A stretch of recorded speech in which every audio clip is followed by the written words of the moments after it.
The agenda went flat out on the election this week, examining the party's platforms on childcare, housing, climate, Indigenous issues, and the opioid crisis.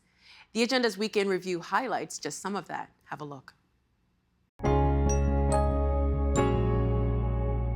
Armin, you've heard the suggestion from Andrea that while you prefer a proposal that creates new spaces and allows parents a more affordable option than currently exists, if they want that option, your plan doesn't take into account, or the plan you endorse doesn't take into account, the other options. For example, stay-at-home parents who would like to take care of their child at home and still recognize some kind of tax advantage for doing so. Could you speak to that?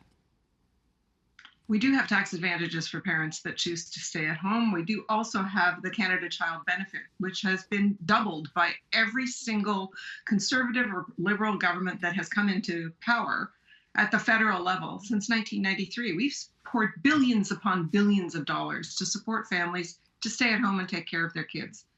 But somewhere around the 80s, young families with kids went from 35% with only one parent working to over three quarters. So from just a bit over a third of both parents working in families raising kids to three quarters of both parents working. We need more help.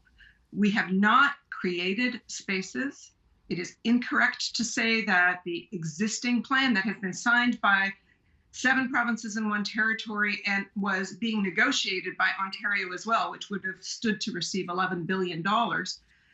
It is unfair to say and incorrect to say that it would ignore what exists. It keeps in place what exists. It simply says we need to add capacity. And when we add capacity using the taxpayer's dollar, we don't do it by not planning the quality and quantity and location of care we need. So it requires planning, just like building a hospital, just like building a school. We need to plan spaces, or there is no bona fide choice for parents, particularly low-income parents who face the biggest childcare deserts and have to scramble. We've been scrambling for 50 years as parents of children. It's time to stop scrambling and start maximizing the potential of both parents and children by providing good quality care. To say that it's unlicensed and unregulated and that makes it great, that's nonsense. You wouldn't do that for your high school student. You wouldn't think that unregulated teachers for your high school student would be accessible, that your frail grandmother being in a long-term care facility should have no standards of care, no enforceable regulations on how that care is provided, and we certainly wouldn't do it in hospitals. When we talk about the care economy, we need to set standards in place. There will be always people that operate outside of that. Nobody's taking care away from them, but when you present parents with the choice of having high quality, affordable, licensed care, that's what they will run, not walk to. Okay, Andrew, you want to come back on that? Yeah, parents need to choose the quality. The parents are the ones who choose the quality. And I say that I stand in favor of all the different options that parents are using. Could be licensed centers, could be unlicensed care in homes, could be a variety of other care forms. I happen to be the mom of a 2-year-old right now, using a myriad of different forms all at the same time and weaving together a really rich tapestry of care that I have decided for our family is the best quality that we can possibly get. It is patronizing, frankly, to suggest that families who are doing that are not able to discern what is quality. And something I've said before, and I'll say here now, is that regardless of who's providing the care, if it's a public licensed center, parents need to be going in there. There need to be markers of what's quality, and that needs to be easily discernible to parents at all points in time. The childcare deserts only come up when you're only measuring licensed care. So again, that's a frustration because for example, Brampton is apparently a desert, but Oakville is an oasis. So you've got wealthy Oakville, where apparently they wanted that type of care and they built it. And Brampton has other forms of care. There's a high portion of South Asians and immigrants from different communities who have different values around childcare. These values need to be recognized and they need to be accepted and not judged as being inferior. in favor of another system that, as I've mentioned already, is unlikely to deliver the spaces even for those parents who really want to use them. I'm sure you've looked at the party platforms in more depth than the simple bullet points that we put up there for simplicity's sake. So by that account, what do you think is missing from the party platforms that you wish had been in there? Detail. Look, you use this expression yourself, Steve. You campaign in poetry, you govern in prose. The realtors are thrilled that at least these highlights are part of the platform. After the election campaign, then we go to work to twist arms and make sure they carry through in those details. To my colleagues' comments, I think we all agree that supply is the issue. More inventory, more choice across the spectrum. It's a first-time home, middle-class homes, rentals, and social housing as well for the most vulnerable. No doubt about it. Pleased to see aspects of that in all the programs. I get what they're saying around demand side. Totally get that. But here's the issue. Right now, the system is working for those that are connected. If you are rich, your mom and dad have an enormous bank where they can lend you money, the system works okay. But if you're a new Canadian, you're an entrepreneur, you're somebody trying to get into the middle class and own a home, that great Canadian dream, you're kind of shut out. So we're happy to see in the Conservative and New Democrat platforms, and to some degree in the Liberal platforms, assistance for those who don't have the access to the big money. The principle, they're making sure that they are appropriately cautious, but modernizing the stress test, for example, not making people renew their mortgage if they've already go to another stress test when they've renewed their mortgage. These are sensible policies that will keep the principle of being thoughtful and long-term investment, but open up opportunities wherever you are in the financial spectrum. Sabrina, what's not here that should be? I'm more concerned about what is there. Unlike Tim, I'm more concerned about stoking demand. And the issue for young Canadians, ones who don't have family money or who may be low income, isn't that they can't access more credit and more debt. It's that home prices are too high. So putting in programs that are going to make those prices higher and allow young people and first-time home buyers to take on more debt isn't helpful. Our housing debt is already at $2 trillion nationally. And according to international organizations, when household debt goes over 80% of a country's GDP, you're in a danger zone. Canada's is at over 112% right now. So anything that increases the ability to take on more debt for longer is not a solution. John, what's missing? Yeah, I think the one big thing that I would have liked to have seen is, when we're effectively a crossroads in our housing market in Canada where it's unbelievably unaffordable. And I really think policymakers should have focused on policies that effectively make it harder for investors to be buying single family homes. At the end of the day, in Canada, 1 in 5 homes are bought by investors. In the GTA, it's nearly 1 in 4 homes that are bought by investors. And again, to Tim's point, investors are the people who are benefiting. They're the ones that probably have their own homes, have multiple properties, and if our policymakers wants to help people get on the ladder, I agree with Tim. It's hard for people who don't have parents cutting them big checks. But when you relax the stress test, when you relax these policies for all, you're not just helping people who don't have that equity from their family, are helping everybody. So if they wanted to target one group, helping first generation home buyers would have been smarter than relaxing credit and allowing all buyers to take on more debt. Well, I keep hearing this recurring issue of encouraging demand. And Tim, maybe I can get you to draw upon your political experience with this. If too many of these policy planks are encouraging even more demand in what is already a white-hot real estate market, why are they doing it? It is a huge political issue. The Canadian dream has been to own a home. That's what my grandparents did when they came here from then Czechoslovakia. They bought a home, they rented out part of it, they worked hard, saved every buck. They wanted some security and some stability. That remains a part of what many people want to do. So, Steve, we've done a lot of research through the Ontario Real Estate Association. Folks watching the agenda can go to aria.com to see it. But you will see not only for millennials and the parents who love them dearly, but want to see them get a place of their own and get out of the house. This is a driver of an issue. So if the sweet spot to win this election is going to be the greater Toronto, Hamilton area and the lower mainland of Vancouver, then you cannot blame the parties for trying to tap into that vote. But it's also a theme that's very important, and that is helping create that next generation who can get the keys to the home and say, I got a place to call home. Sabrina, Tim just in fact, echoed what everybody assumes to be true, which is that everybody wants to be a homeowner someday. It is a great Canadian dream. I gather you're a tenant, though. Is that right? You rent? Yes, I'm a renter. So does that speak for you? Do you want to be a homeowner someday? It does. I'd love to be. I'm a typical millennial where I was raised with the dream of homeownership, and I was raised with the idea that if you work hard and you secure a certain type of job, you should be able to afford a home. And you can't these days. And quite frankly, it's a struggle to afford rent in Toronto because we've allowed our housing crisis to get to a point where it's not just an ownership crisis, it's also a rental crisis. And young people are spending ever increasing amounts of their paycheck on housing. And the problem with that is it doesn't just affect young people, it affects the entire economy because we're diverting investment from other more productive areas, especially coming out of COVID. We should be out spending our money at small businesses, at restaurants. Instead, all that is just going to our landlords' bank accounts or to the banks if we do have a mortgage. And that's why it's important that we just don't allow access to more debt.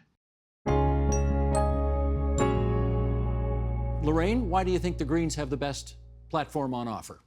The Green platform is the policy is based on a lot of work that Canada has already done to move us forward. And I think the Greens are more bold and progressive in saying things like it's time to work, on a basis of free, prior, and informed consent with First Nations to repeal the Indian Act and get out from under that oppressive, sexist, racist policy.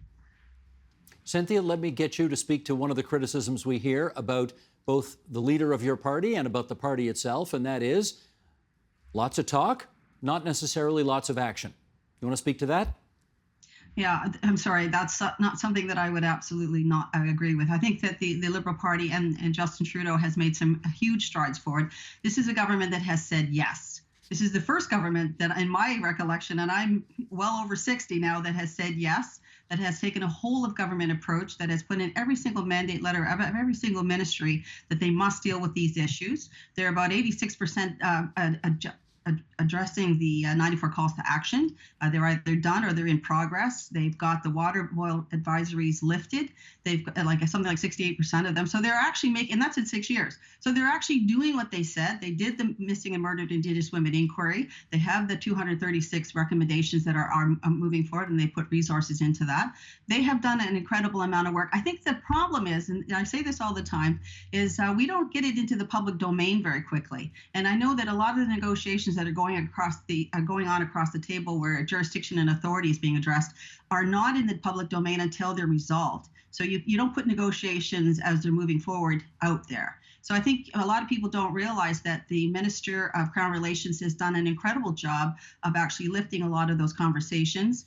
Child welfare is being addressed, the standards being accommodated, the way it's funded being changed. So there's a lot going on that I guess just doesn't get really out there. And I think it's been one of my sort of over the side complaints about it all is like, you're doing all this great work. Why don't you let people know about it so that they can understand that we are actually moving forward very quickly?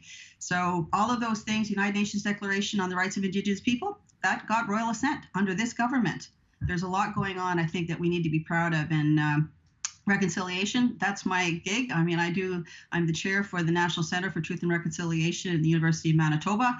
I'm pushing this all the time. I know what's going on. We have our thumb on the pulse, whether it's about putting resources into the unmarked graves and ensuring that those communities are doing the work, not outside people. We're ensuring that the communities themselves are lifted in governance, in child welfare, and in every other place that I can actually honestly think about. So yeah, I think Justin Trudeau's done a great job of it, and I think he needs to continue to do his work. And I think we all need to be in there actually ensuring that we're sort of pushing him along and ensuring that our voices are a part of that conversation. Jason, the Liberals think they've got a good story to tell as it relates to Indigenous issues. What's the good story the NDP thinks it has to tell on this? Well, I'm an Indigenous leader, and I've worked with the current government, and I would, beg to differ a bit, but that's not the time for it, I don't think, right now. The focus of the NDP, I know you mentioned earlier on that we were the only party to speak about genocide, and I know we have a good understanding of that. But you also mentioned that we don't talk about sovereignty, but what we do talk about is enacting true nation-to-nation relationships.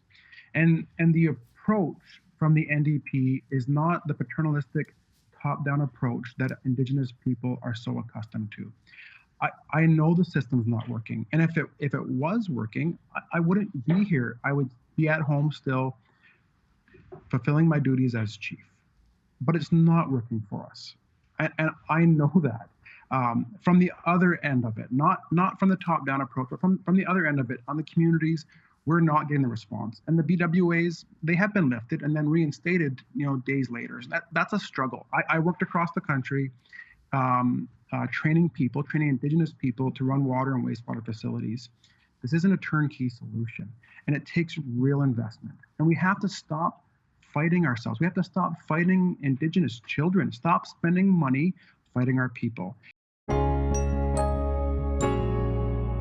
We could drown in numbers here, so I'm going to try not to do that. But all four major parties are promising to cut emissions by certain percentages below the 2005 levels by the year 2030, but to varying degrees. And I'll ask our director, Sheldon Osmond, just to put these numbers up here, and then we'll dive in. This is the plan to cut emissions by the year 2030. The Liberals say they can do 40%, the Conservatives 30%, the Greens 60%, the NDP 50%. So let's go around on this one. Adam, to you first. How realistically achievable do you think these four numbers are? I think they're all a stretch for different reasons. I mean, I think Canada may be reasonably on pace to get to where the 30% that was government policy until quite recently. The 40% the Liberals are pledging to up it to may be a bit of a stretch and with current policies. I think the Conservatives would have a little bit of a hard time reaching the 30%, which they have committed to, despite government policy maybe getting us there, largely because, and I think we'll probably talk more about this, but largely because they're planning to dramatically downscale the carbon price, among other things. So those are challenging. And then the other parties, look, I don't think it would take an awful lot to get to 50 or 60%. I think it's good, though, that parties on the left, and in the Greens' case, that frankly is not close to government, are maybe willing to push a little harder to try and raise the level of ambition. Mark, based on what you have seen in the party platforms, and now you see the numbers that are the targets, how much of that's achievable? Well, I mean, so I look at it from someone who models the energy economy system. All of them are achievable. Even 100% by next year is achievable.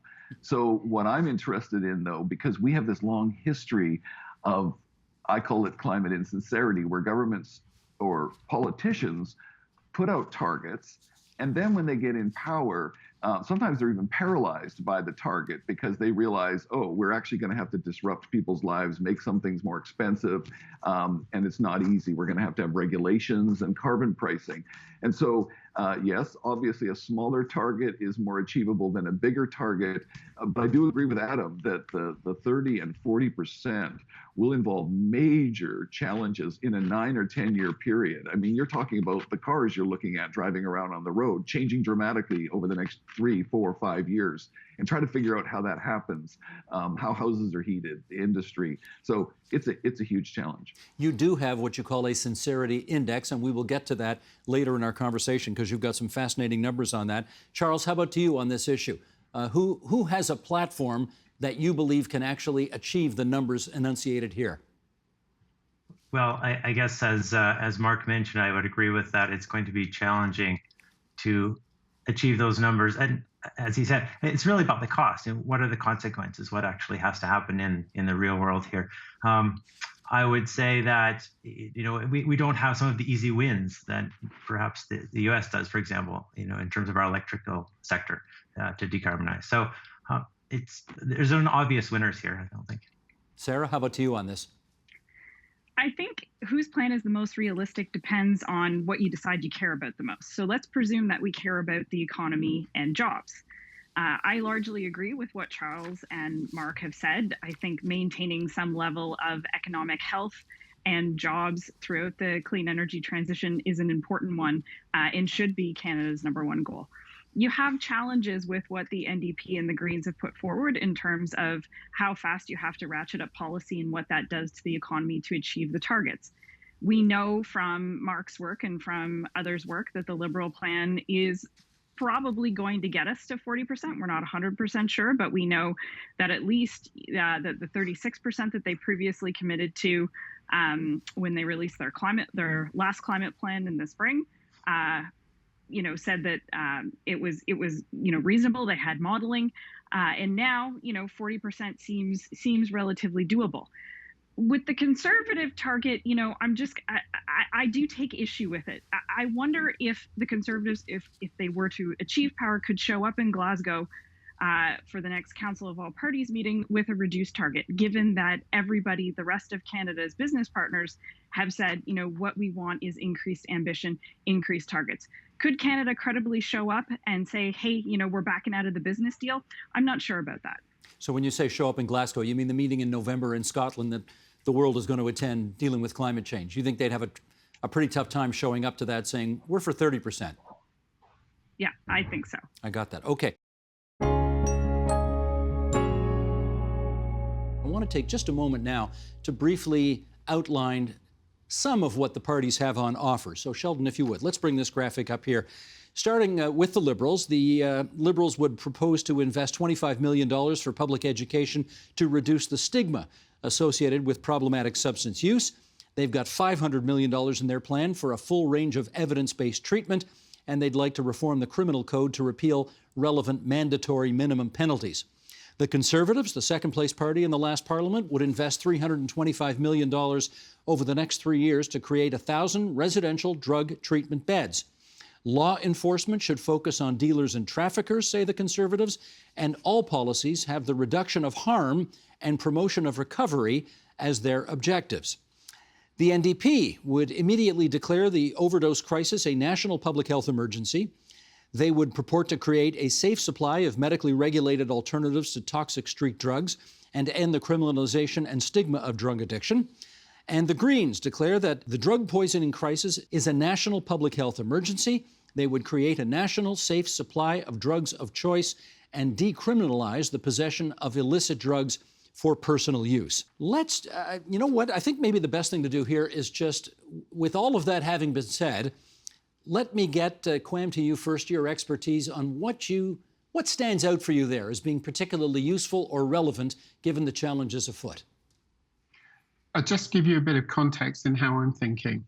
So one of the things that has happened during the pandemic is that we've had a significant change in who is actually dying from opioids. And we've got more people who are not in contact with services or who would probably never have been in contact with services, and more accidental deaths because of a toxic supply of fentanyl. So we've seen the supply of opioids change to make them more dangerous. The reason I say that is because if we're thinking about saving lives, just increasing treatment will not do the trick. Because a lot of the people who are dying are not people who would be in contact with services or who believe they need services.